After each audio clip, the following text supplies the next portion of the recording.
Svitolina Pliskova. Et puis le tournoi de Vienne et le premier tour aujourd'hui pour Gaël Monfils, Joey Fritzonga et Lucas Pouille. Voilà pour l'info sportive. Excellente journée à vous. L'invité du jour. Avec nos invités du jour ce matin, on va parler d'un nouvel athlète de haut niveau installé sur Montluçon, Gaël Geffroy. Bonjour Gaël. Bonjour. Et merci d'être à notre micro ce matin. À tes côtés, ton papa évidemment, Denis Geffroy. Bonjour. Bonjour. Et merci d'être avec nous ce matin. Et puis Christian Laforêt. Bonjour Christian. Bonjour à tous. Entraîneur à Montluçon Athlétisme pour parler donc de Gaël Geffroy. Pour ceux qui étaient place Piquant, notamment pour le 5 km du 10 des Ducs dimanche, vous avez pu apercevoir sa foulée. Deuxième du 5 km en 16 minutes 13, 18 km/h et demi, 18 500 en termes de moyenne. Pour essayer, je vous dis juste, prenez un vélo si vous avez un petit compteur et voyez ce que ça représente. Essayez de le tenir sur quelques kilomètres. C'est pour vous situer un peu la performance. Donc de Gaël qui est sportif de haut niveau, donc inscrit sur les listes ministérielles. Ça change quoi ça concrètement d'être inscrit sur les listes? Ça lui permet d'être un athlète de haut niveau et d'être reconnu par son statut et comme ça par rapport aux athlètes dits valides, il a le même niveau, le même statut et ça lui permet d'avoir des droits et des devoirs surtout par rapport à la fédération, à l'équipe de France et au maillot quand il est sélectionné en équipe de France. Ça veut dire emploi du temps adapté également par rapport à l'école, on va en parler. Avec le lycée, une convention qui va être bientôt signée justement, ça lui permet d'avoir du temps pour s'entraîner. Quand il aura 20 ans, il va cotiser pour sa retraite quand il sera sélectionné en équipe de France. S'il passe son bac, il a des notes assurées en sport, dans des situations comme ça. Et pour des concours aussi, il a des places réservées. Bon, c'est important, hein, c'est un cadre administratif et qui permet d'avoir une certaine latitude finalement voilà, tout à fait. Pour la préparation. Gaël, spécialiste de demi-fond, l'athlète a démarré quand? Comment ça s'est passé? J'ai démarré à 8 ans. D'accord. Donc c'était voilà tout de suite. C'est que dans la famille vous baignez dedans ou comment ça s'est passé? C'est que tu avais un attrait particulier pour l'athlète? Bah parce que j'avais essayé de basket mais je suis pas arrivé. Du coup j'avais décidé de faire de l'athlétisme. D'accord. Donc ça a démarré à 8 ans en club. Alors on va situer un petit peu tout ça. Vous arrivez sur Montluçon, hein, c'est ça? Oui. Parce que c'est la maman qui a été mutée dans le secteur. Et alors comment ça s'est passé? Parce que donc il y a quand même, on va en parler dans un instant, mais une préparation vraiment ciblée. Tout cela est très organisé. Pourquoi le choix de Montluçon plus que peut-être la région clermontoise? Voilà, donc la maman est mutée donc à Saint-Éloi-les-Mines au conseil départemental et du coup on avait sollicité donc le club de Montluçon et le club d'Orion pour savoir si on allait emménager sur le 03 ou le 63 et les deux clubs ont été réceptifs mais Montluçon super. Un super contact avec le président monsieur Garcia et à l'issue donc prise à la tâche avec Christian qui est présent, l'entraîneur, et tout de suite le tapis rouge, vert, jaune, tout s'est déroulé et voilà l'enclenchement s'est fait et c'est parti après pour le club de Montluçon Athlétisme avec la création de la section de sport adapté par rapport à Gaël et c'est parti. Alors oui, effectivement, sport adapté, puisque Gaël souffre d'un autisme léger, finalement, c'est ça. Ce qui te permet, tu es en équipe de France de sport adapté, c'est ça, en athlète.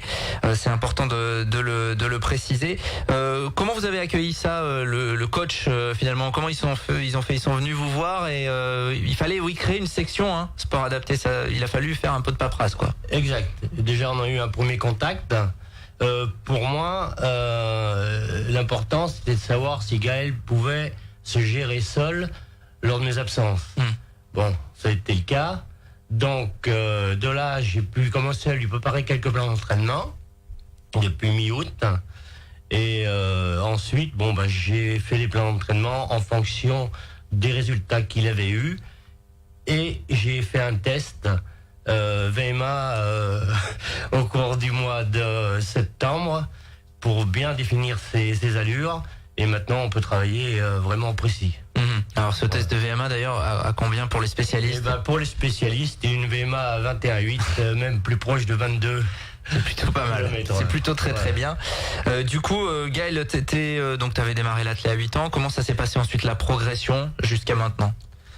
Au départ j'avais un peu de mal à progresser parce que au départ j'avais pas réellement d'objectif avant que je connaisse la FSA. Maintenant que j'ai connu la FSA, maintenant que j'ai un objectif, j'essaye de progresser petit à petit. Alors FSA, Fédération Sport Adapté, c'est ça. Sport adapté. Ouais. Il y a eu des performances donc avant d'arriver à Montluçon, bien évidemment. Tu as déjà participé à des grosses épreuves. Raconte-nous un petit peu. Par exemple, j'ai participé la première épreuve, les championnats d'Europe en République tchèque à Prague. Et ensuite, j'ai participé à Savona ou à Gênes plus précisément.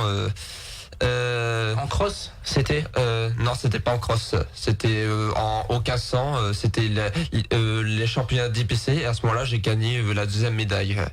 Et après j'ai participé les championnats d'Europe de cross, et c'était à Reims et Épernay, et on avait gagné par équipe, mais par contre à ce moment-là j'étais malade, j'étais moins bien.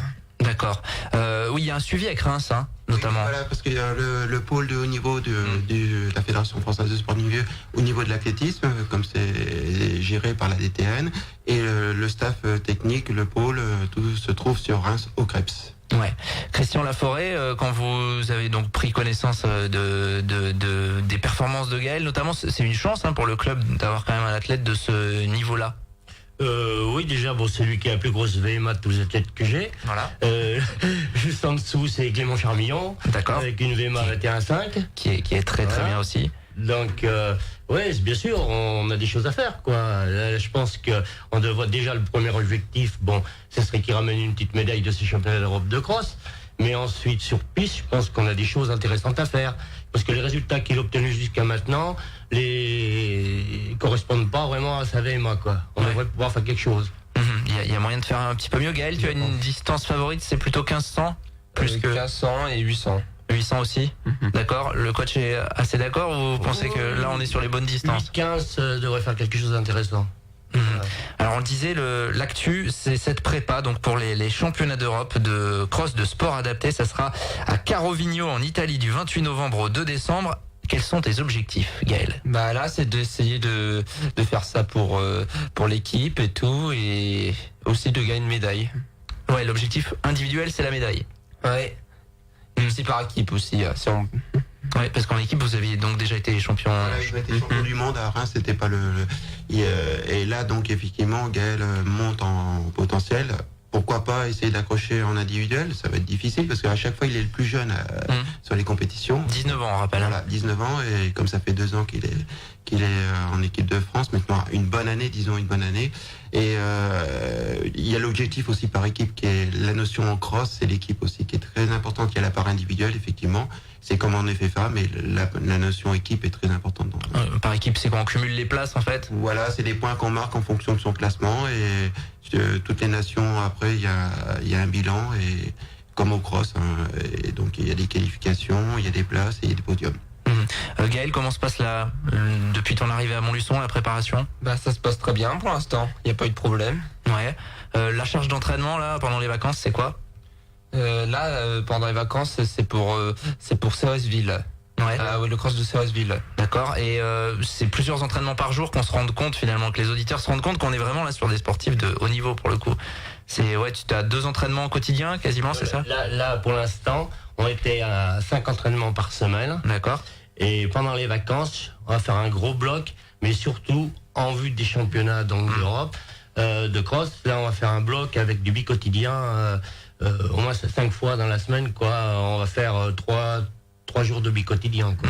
Qu'on se rende compte, les séances, c'est quoi concrètement? Les séances, style, on va faire mettons 5 fois 300 et derrière 4 fois 1000. Alors c'est à des allures. Voilà. Les allures, pour l'instant, lui c'est 3,3 au kilo sur les 1000 et 57 secondes aux 300. Bon, voilà. Les amateurs comprendront, mais 3 minutes au 1000, je peux vous dire que ça envoie. Ça envoie. Donc, Gaël, tout se passe bien. Physiquement, t'as l'impression, là, ça a bien répondu. Par rapport aux 5 km du 10 des Ducs, c'était bien? Oui, j'étais même mieux que je pensais. Ouais. Tu as fait notamment une belle fin de course, puisque tu as doublé le deuxième dans le final, avec vraiment une belle foulée pour finir. Donc ça, c'est plutôt encourageant. Bah oui, mais du coup, par contre, j'avais à un moment donné, aux 2 km, vers 800-900, j'avais un peu baissé. Peut-être, on a dit c'était dû à l'entraînement que j'avais fait là, des 4 fois 1000, mais de toute façon, mon but, c'était pas la première place, c'était voir où j'en étais. D'accord. Donc là, plutôt rassuré finalement sur Oui. ce 5 km. Prochain objectif, donc il y a un cross à venir avant ces championnats d'Europe. Il y aura d'autres échéances. Oui, c'est le ça retour en Eure-et-Loire sera un cross à la belle nationale et Gaël, donc avec, on en avait parlé au coach, donc il sera sur le cross court au cross national de Céresville. D'accord. Est-ce qu'on peut envisager, on en parlait tout à l'heure un petit peu, Paris 2024, les Jeux paralympiques du coup, parce qu'il y a des épreuves réservées au sport adapté, c'est ça? Est-ce que c'est ça l'objectif à moyen terme, on va dire? Voilà, par rapport à Gaël, oui, c'est l'objectif. Paris 2024, il est suivi dans ce cadre-là. Et la Fédération française de sport adapté, donc la FFSA, sport adapté, ils ont 4 disciplines aux Jeux paralympiques, donc le 1500, le 400, lancer de poids et le saut en longueur. Et Gaël, donc évidemment, se perfectionne sur le 1500. Le but, c'est d'y arriver pour lui. Ouais. Gaël, Paris 2024, c'est dans un coin de ta tête? Oui, Si tu y penses, c'est quelque chose qui fait rêver forcément. oui, beaucoup. Bon, beaucoup de travail avec le coach, c'est jouable. Oui, parce qu'il va m'amener jusqu'en 2024. J'espérais lever un peu le pied. Mais non, vous pouvez pas là. Qui prennent derrière, mais je peux pas. Et je suis obligé d'aller en 2024. Bon, en tout cas, on va suivre ça, évidemment, avec ces championnats d'Europe en Italie du 28 novembre au 2 décembre. Tu sais ce qu'on te souhaite, hein, Gaël. On croise les doigts, évidemment.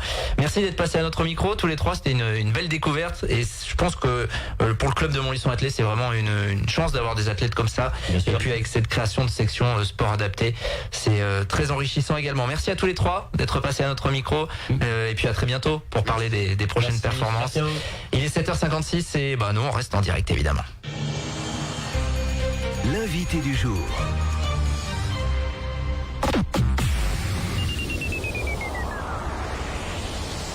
Bienvenue à la plage.